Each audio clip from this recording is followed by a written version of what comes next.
छत्तीसगढ़ की पवित्र धरती पर घने जंगलों और सरल गांवों के बीच एक महान संत ने जन्म लिया।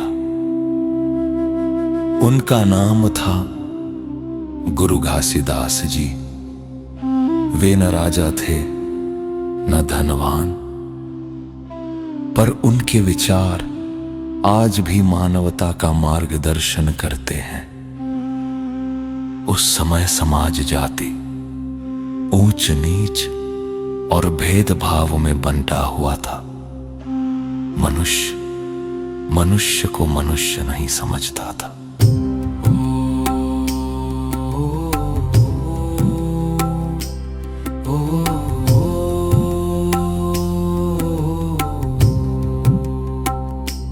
एक दिन गांव में अकाल पड़ा,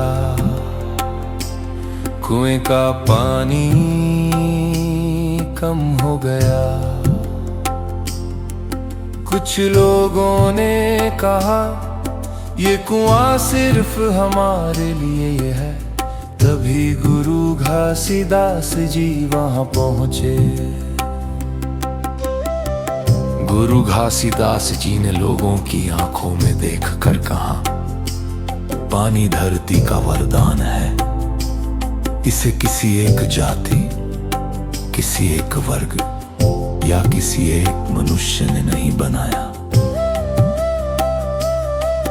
जब जन्म के समय सब एक समान रोते हैं, तो फिर जीवन के बीच में कोई ऊंचा कैसे हो गया और कोई नीचा कैसे। इतना कहकर गुरुजी ने मिट्टी पर एक सीधी रेखा खींची। रेखा सरल थी, पर उसका अर्थ गहरा। उन्होंने पूछा, बताओ क्या इस रेखा के इस ओर खड़ा मनुष्य दूसरी ओर खड़े मनुष्य से कम इंसान है? क्या इस रेखा ने उसके खून का रंग बदल दिया? क्या इस रेखा ने उसकी सांसों को अलग कर दिया? अगर नहीं, तो फिर समाज की बनाई रेखाएं इतनी ताकतवर कैसे हो गई? याद रखो, रेखाएं जमीन पर खींची जाती हैं, दिलों पर नहीं। और जहां दिलों में भेद होता है, वहीं मानवता मरने लगती है। इसलिए कहता हूं,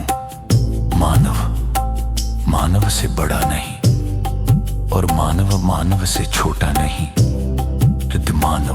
मानव एक समान। उस दिन पहली बार लोगों ने साथ बैठकर पानी पिया, साथ भोजन किया और भेदभाव की दीवारें गिरने लगी। गुरुजी का संदेश सरल था, सत्य बोलो, सत्य पर चलो और हर मनुष्य को बराबर समझो। आज भी अगर दुनिया में शांति चाहिए, तो गुरु घासीदास जी का यही संदेश काफी है। सतनाम ही सच्चा मार्ग है और मानव एक समान।